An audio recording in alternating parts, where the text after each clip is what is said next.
Friends, welcome to my YouTube channel study with हमारे sir. दोस्तों, स्वागत है आपका अपने यूट्यूब चैनल पे। हम लोग जो है टीचर का जो एग्ज़ाम इस बार होने वाला है, बिहार टीचर का स्पेशल, उसके लिए स्पेशल साइंस का आज हम लोग क्लास शुरू कर रहे हैं। साइंस स्पेशल इसका नाम रहेगा, साइंस स्पेशल याद रखिएगा। और साइंस स्पेशल में हम लोग फिजिक्स से रिलेटेड जितना भी क्वेश्चन है, भौतिकी विज्ञान से जितना भी प्रीवियस ईयर का क्वेश्चन पूछा गया है, उससे हम लोग आज लूसेंट के बुक से कंप्लीट करने वाले हैं। तो दोस्तों, अगर आप लोग वीडियो पे नए हैं तो एक बार वीडियो को सब्सक्राइब कर लें, यानी चैनल को सब्सक्राइब कर लें, वीडियो को जरूर लाइक करें।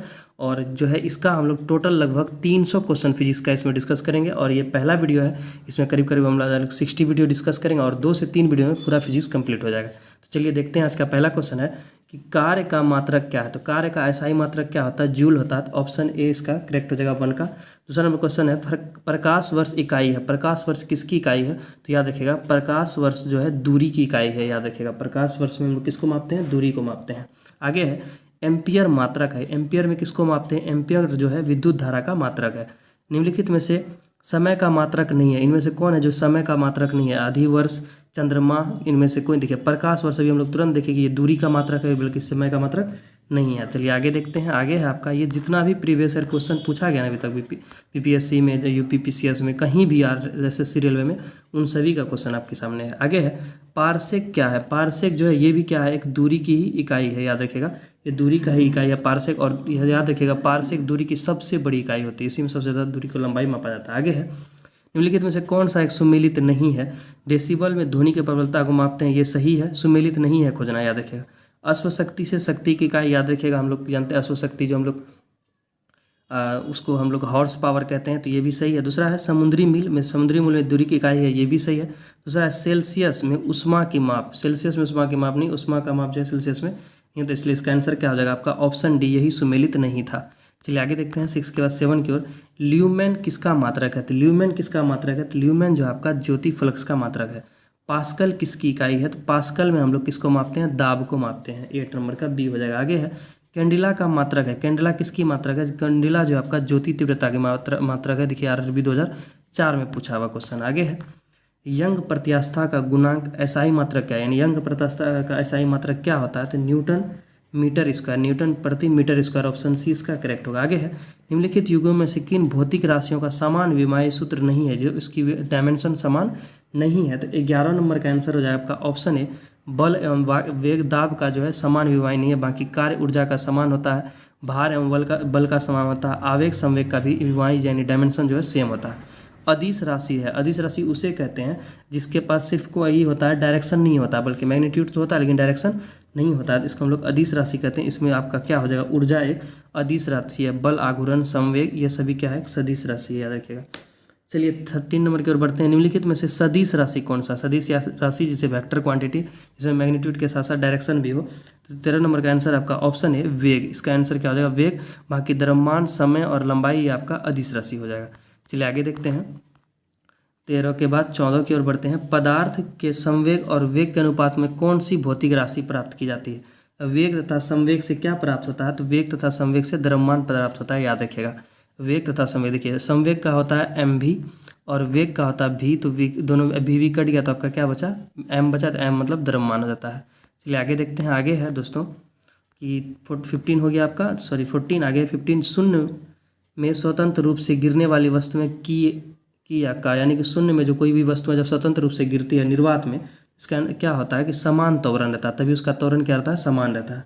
आगे है कि 16 जब 2 kg वाले द्रव्यमान पर 5 न्यूटन का बल लगाया जाता है तो उत्पन्न होने वाला त्वरण क्या होगा उसका? तो ये न्यूमेरिकल का क्वेश्चन है, इसका आप सॉल्व कर सकते हैं। इसका त्वरण जो आपका क्या हो जाएगा? 2.5 मीटर प्रति सेकेंड स्क्वायर हो जाएगा, 2.5 मीटर प्रति सेकेंड स्क्वायर। आगे 17 की ओर बढ़ते हैं।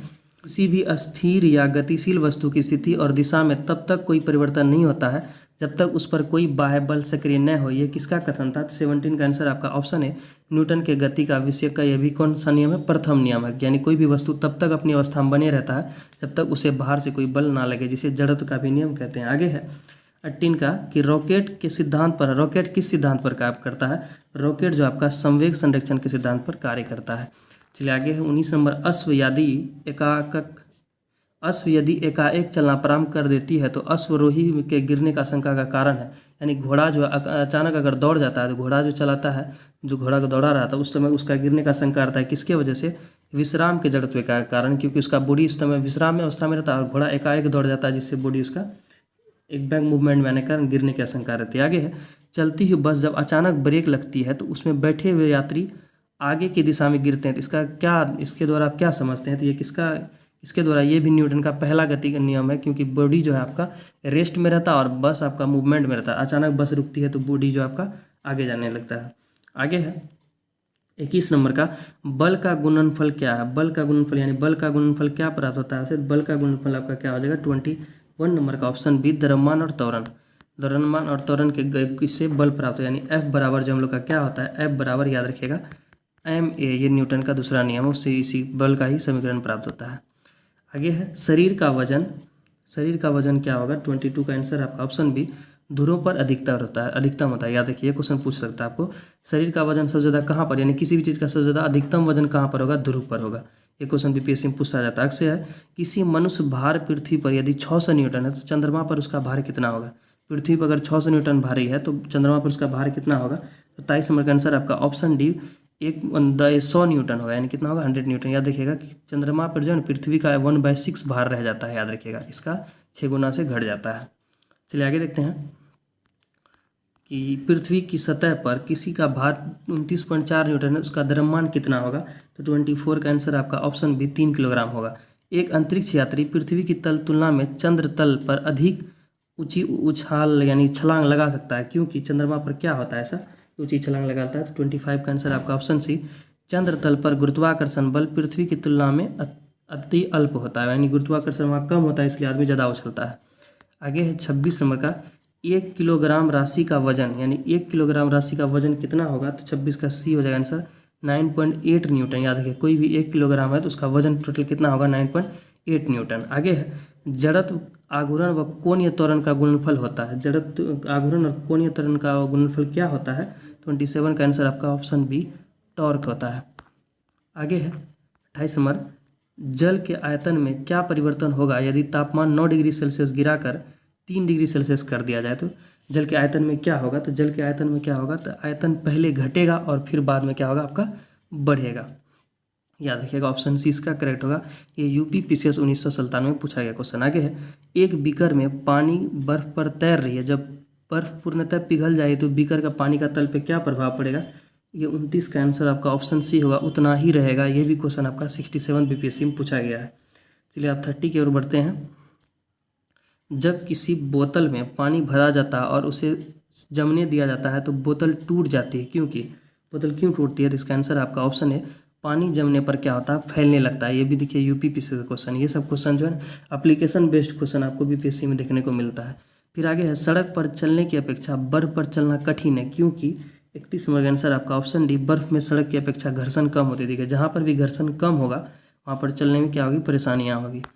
आगे है, एक नदी में चलता हुआ जहाज समुद्र में आता है तब जहाज कैसा होता है? तो 32 का आंसर है आपका ऑप्शन बी, थोड़ा ऊपर आएगा। देखिए, जब नदी में चलता हुआ जहाज समुद्र में आता है, देखिए नदी का पानी और समुद्र का पानी में, समुद्र का पानी जो है समुद्र का घनत्व थोड़ा अधिक होता है, इसलिए जहाज थोड़ा ऊपर उड़ जाता है। आगे लोहे की कील पारे में क्यों तैरती है जबकि यह पानी में डूब जाती है?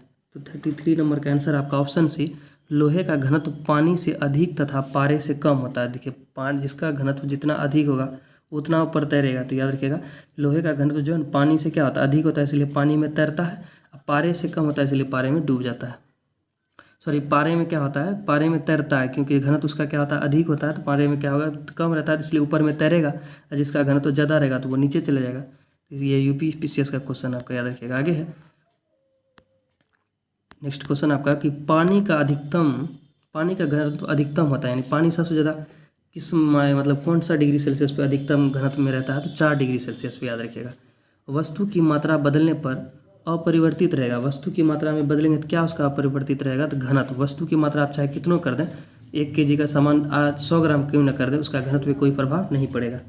आगे 36 नंबर, समुद्र में पलवन करते आइसबर्ग का कितना भाग समुद्र की सतह से ऊपर रहता है, यानी तैरता हुआ ऊपर रहता है? इसका आंसर आपका ऑप्शन बी, 1/10 भाग।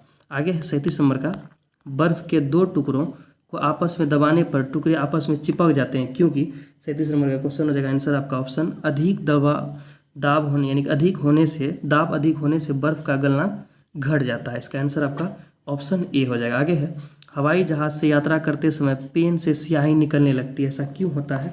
तो 38 नंबर का आंसर आपका ऑप्शन ए, वायु दाब की कमी के कारण वहाँ जो है हम लोग का स्याही बाहर आने लगता है। 39 नंबर का देखते हैं कि ऊंचाई के जगह पर पानी 100 डिग्री सेल्सियस के नीचे का तापमान पर क्यों उबलता है? तो ऊंचाई पर क्या होता है?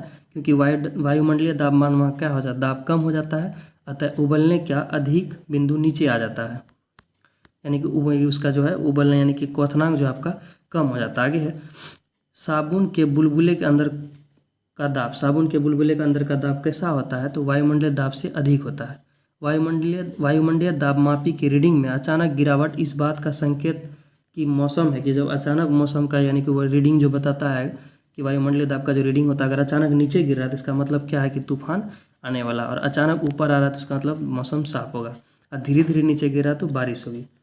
42 नंबर का है कि प्रेशर कुकर में खाना जल्दी पकता है क्योंकि अधिक दाब पर पानी अधिक तापक्रम पर उबलने लगता है। 42 का आंसर आपका ऑप्शन बी हो जाएगा। ये भी क्वेश्चन आपका बीपीएससी में पूछा गया क्वेश्चन, याद रखिएगा। एप्लीकेशन बेस्ड क्वेश्चन अक्सर बीपीएससी में मिलता है, देखिए यूपीपीएससी में पूछा है। आगे 43 नंबर, हाइड्रोजन से भरा रबड़ का गुब्बारा वायु में ऊपर जाकर फट जाता है क्योंकि 43 का आंसर आपका ऑप्शन डी, वायुमंडलीय दाब ऊपर में घट जाता है इसलिए वहाँ फट जाता है। सूर्य में निरंतर ऊर्जा का सृजन किस कारण होते रहता है? नाभिकीय संलयन के कारण वहाँ पर होता है, ऐसे याद रखिएगा। हाइड्रोजन का हीलियम में संलयन होता है। आगे है चाबी भरी घड़ी में कौन सी ऊर्जा होती है? जब चाबी भरी घड़ी में कौन सी ऊर्जा होती है? तो स्थितिज ऊर्जा होती है। जब हम रबड़ के गद्दे वाले सीट पर बैठते हैं या गद्दे पर लेटते हैं तो उसका आकार परिवर्तित हो जाता है, ऐसे पदार्थ में वो पाया जाता है, क्या पाया जाता है? तो 46 नंबर का आंसर आपका ऑप्शन बी, स्थितिज ऊर्जा पाया जाता है। निम्नलिखित में से किसमें गतिज ऊर्जा नहीं है? कौन इसमें गतिज ऊर्जा नहीं है? तो इसका आंसर आपका ऑप्शन डी, खिंचाव अध्ययन में गतिज ऊर्जा नहीं है बल्कि इसमें स्थितिज ऊर्जा है। ठीक है, आगे जब एक चल वस्तु की गति दुगुनी हो जाती है तो उसकी गतिज ऊर्जा क्या होगा? जब उसका दुगुनी हो जाएगा दूरी, 48 का आंसर आपका ऑप्शन बी, 4 गुनी हो जाएगी, क्योंकि गतिज ऊर्जा का फॉर्मूला ½ mv² होता है। आगे देखते हैं कि 49 निम्नलिखित में से कौन सा नियम इस कथन को वैध ठहराता है कि द्रव का ना तो सृजन किया जा सकता है और ना ही विनाश किया जा सकता है? 49 नंबर का आंसर आपका ऑप्शन ए, ऊर्जा संरक्षण का नियम ये ठहराता है। आगे है साइकिल चलाने वाले मोड़ समय लेते यानी कि मोड़ते समय झुकते हैं क्योंकि साइकिल चलाने टाइम मोड़ने समय झुकता है क्योंकि वह झुकता है ताकि गुरुत्व केंद्र आधार के केंद्र बना रहे और वह उसे गिरने से बचाएगा। ये भी क्वेश्चन आपसे पूछ सकता है। आगे है दूध से क्रीम निकालने में कौन सा बल लगता है? दूध से क्रीम निकालने में कौन सा बल लगता है? अपकेंद्रीय बल लगता है। जब एक पत्थर को चांद की सतह से पृथ्वी पर लाया जाता है तो उसका द्रव्यमान क्या होगा? बदल जाएगा। ऑप्शन 20 का होगा, इसका भार बदल जाएगा परंतु द्रव्यमान उसका क्या रहेगा? सेम रहेगा।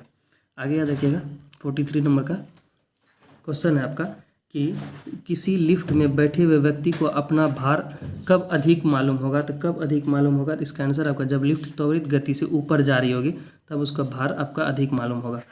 आगे है एक लिफ्ट में किसी व्यक्ति का प्रत्यक्ष भार वास्तविक भार से कम होता है जब लिफ्ट जा रही हो, कहाँ पर? तो लिफ्ट जब है त्वरण के साथ नीचे जा रही हो। आगे है पृथ्वी के गुरुत्वाकर्षण का कितना भाग चंद्रमा के गुरुत्वाकर्षण के सबसे नज़दीक है? तो 55 का आंसर आपका ऑप्शन सी, 1/6। आगे देखते हैं दोस्तों, आगे है 56 लोलक का काल अवधि यानी टाइम पीरियड होता है। तो लोलक का टाइम पीरियड कितना होता है? तो लंबाई के ऊपर निर्भर करता है, इसलिए गर्मी में लोलक की गति क्या होती है?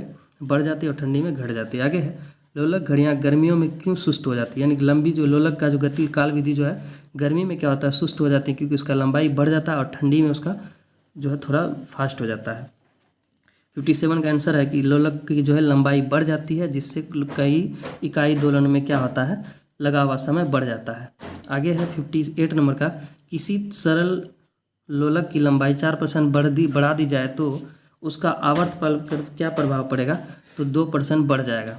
चलिए आगे देखते दोस्तों, आगे है 59 नंबर का पासर विकृति तथा अनुदैर्ध्य विकृति के अनुपात को कहते हैं, क्या कहते हैं? 59 नंबर का आंसर आपका पावस्य अनुपात। वर्षा की बूंद गोलाकार होती है, तो वर्षा की बूंद क्यों गोलाकार होती है? सतही तनाव के कारण यानी सरफेस टेंशन के कारण। दोस्तों हम लोग जिसमें टोटल 60 क्वेश्चन का डिस्कशन कर लिए हैं और नेक्स्ट जो आपका क्वेश्चन बचा 300 में से उसका हम लोग आने वाली वीडियो में करेंगे। तो अगर आप लोग को वीडियो अच्छा लगा तो एक बार चैनल को सब्सक्राइब कर लें और अपने दोस्तों के साथ जरूर शेयर करें। मिलते हैं नेक्स्ट वीडियो में, तब तक